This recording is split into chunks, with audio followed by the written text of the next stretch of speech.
Mariners of Reddit, what's the strangest thing you've seen out on the open ocean? Serious. I have only spent about 2 months on the water, with about 2 weeks on the Great Lakes. But even just a couple miles offshore in the Atlantic when it's a foggy and calm night, I totally get what sailors talk about when they say sailing off the edge. Sometimes it looks like the water just stops and there's nothing after it. That would be really eerie. Father used to sail yachts for rich bastards across the Atlantic so they could have it in their Mediterranean and Florida houses depending on the time of year. His first time he got to truly see an open, unmolested starry night, and says he was appalled that it was so unusual to him.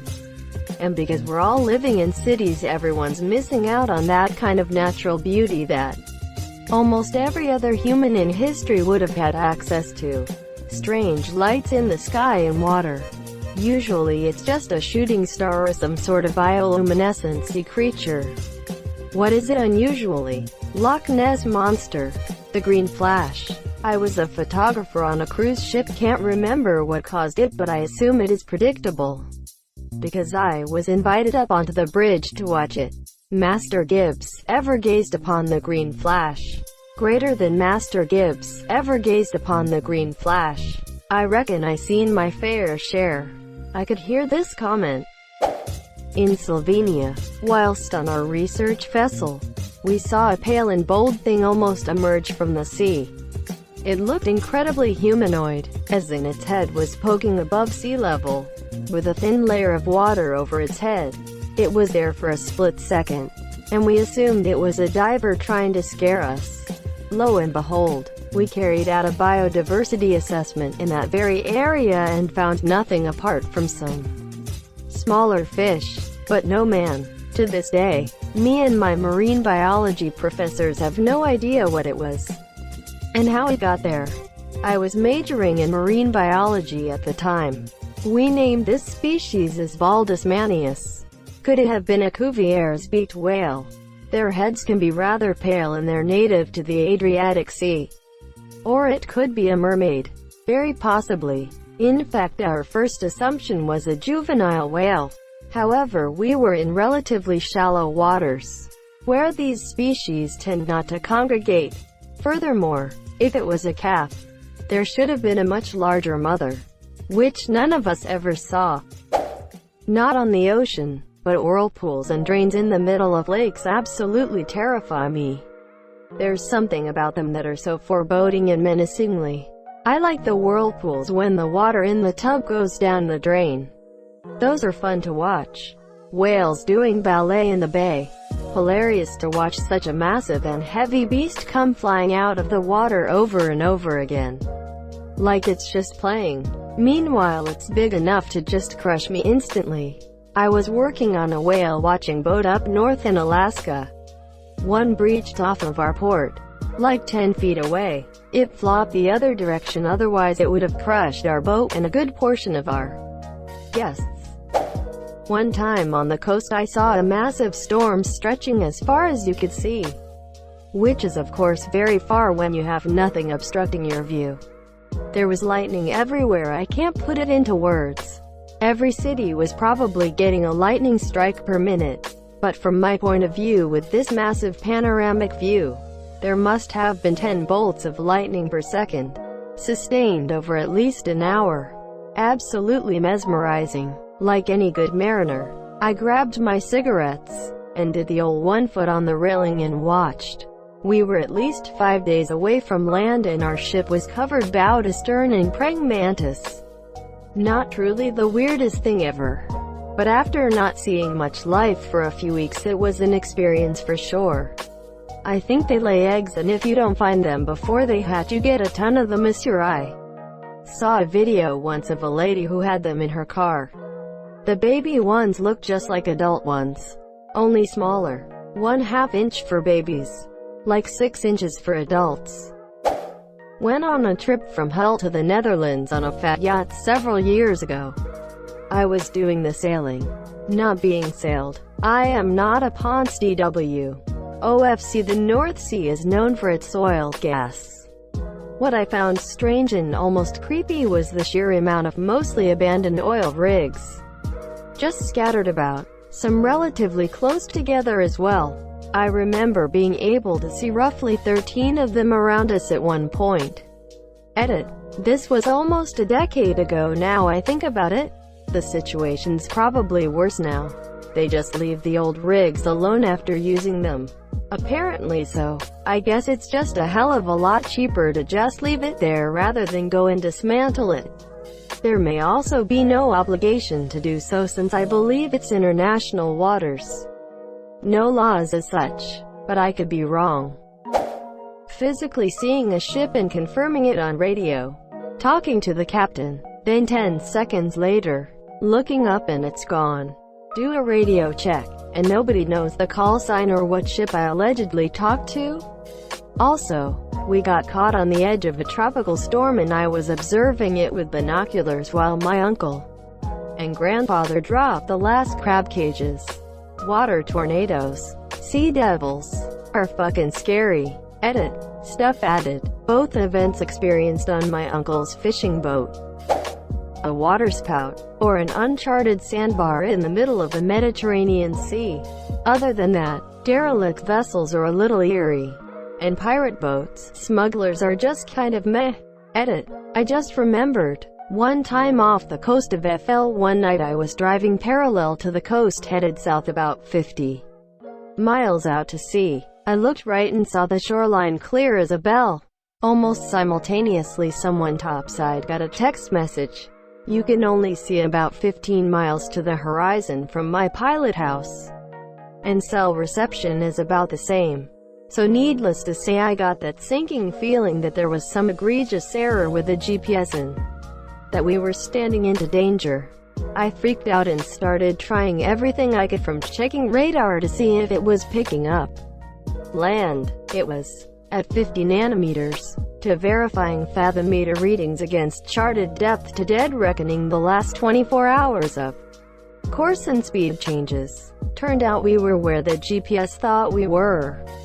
There was just some refractive fuckery going on. I also had visual and radar ping on some vessels in excess of 40 miles, which is also theoretically impossible. It doesn't sound that bad, but it was pretty frantic.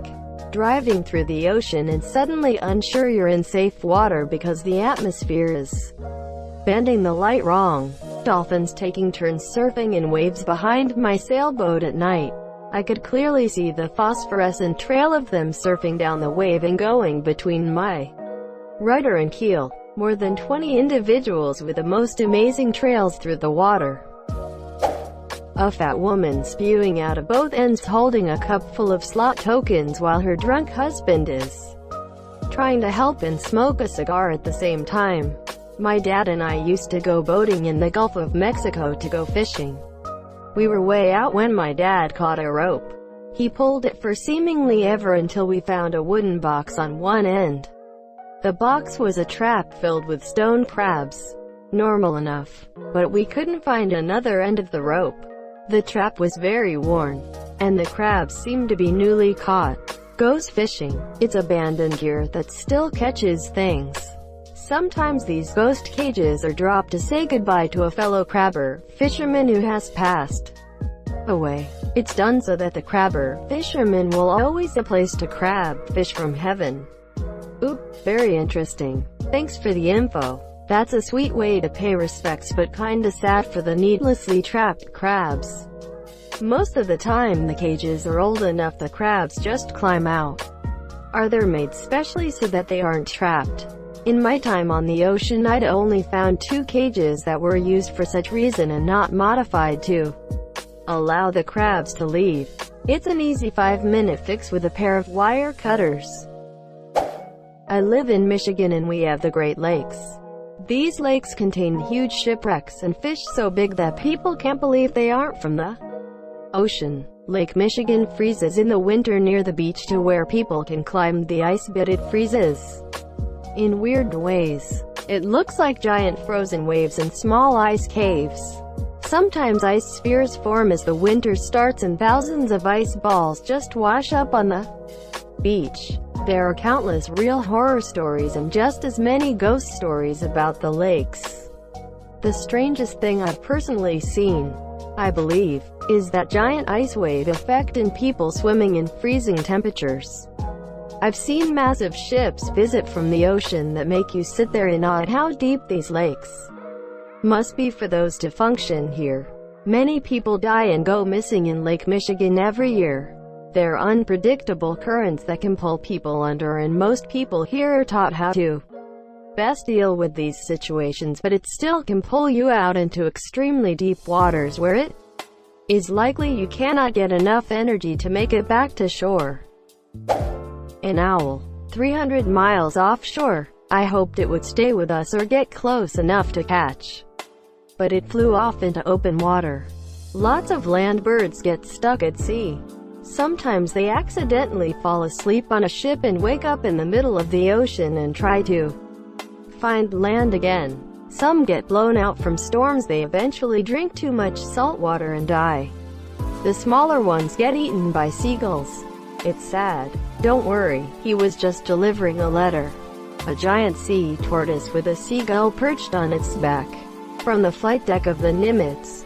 Then we ran it over. Bong. Also, we had a problem with birds off the bow while trying to do flight ops. So the captain had the helicopter squadron buzz them away by doing close flybys of the bow so we could launch. But the birds didn't move and a bunch got chopped up. Also, the amount of trash Navy carriers just throw overboard. That's the 3 weirdest things I saw at sea. I officially don't like the Navy. Sea turtles are my favorite animals, and I love diving, so knowing they just toss trash overboard pisses me off. Greater than giant sea tortoise, so a turtle. Most honest but disappointing answer. I'm not a mariner or anything like that, but I did see something peculiar. Waves. Not just any old waves though. They were in a grid. I was standing in a grid of waves, so I got scared as fuck and ran because I had a real bad feeling about it. I asked the lifeguard what that meant and he immediately got everyone out of the water because grid waves mean serious riptides, which can be dangerous for boats too. 2 for me. 2008 in the Atlantic.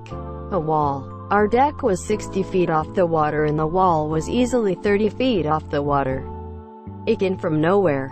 Not on a chart. Not on anything. We saw it on radar and approached slowly to inspect. Not sure whatever came of us. We went back to doing gator squares waiting to refuel. Easily 30 feet high and miles long. 2010 Atlantic. Fog. Endless dog that laid down on the ship while in transit. It was so thick you would get soaking wet from it on the smoke deck. Couldn't see outside more than 5 feet. The blowers in the engine room sent it inside and we had to turn them off. I went to a mooring station to look out and it suddenly disappeared. We just drove out of it into a perfectly clear sky. Not a cloud all the way to the horizon. Bonus. The night sky. It's fucking incredible, unmolested by light pollution. You see exactly why humans wanted to find a way to map it. Zoom in on it. Discover it. It's mind-blowing to view. I mean, really puts you in your place in the universe. I don't understand the wall you describe. You mean like a man-made wall? Like concrete or steel? Or like a wall of water, wave? Ah, sorry. Should have explained it better. We only got about 1/8 mile from it. It looked to be something heavy in structure, material. It bobbed a bit, but not like it was riding the water. More like it was partly suspended. It was black. Not Vanna black, but black enough it did not reflect anything really. But also not dull. Deep might be a way to describe it. I was just an engineer, so I have no idea what it was or if it was supposed to be there. Didn't seem like it from scuttlebutt talk. Anyone else know what the fuck it could have been? I got no clue. This might not be helpful at all, but it could possibly have been part of a well-built structure taken out to sea by a storm assure. When my great-grandmother's brother came back from the Pacific Theater after World War II, he had what we would now identify as PTSD. She had recently acquired a beachfront piece of land, and she asked him to build the house for her. She thought it would kind of therapeutic for him to have a concrete task to accomplish. etc. He spent a lot of time building the house. But by the time Hurricane Hazel swept through Cherry Grove in 1957, it was finished. After the storm, the house vanished. Several months later, the Navy found it off the coast, partially submerged, but completely intact. So the wall you saw could very well have been part of a building. It could have wound up in the ocean years or even decades prior, but carried to the spot you saw it in from far away. It could have been from a public building that would have a strong structure, and if it was made of durable materials and well made, it could still be floating around now. It's amazing how storms can destroy entire cities, but individual buildings or parts of them can remain intact even at sea. Thank you so much for watching and have a good day.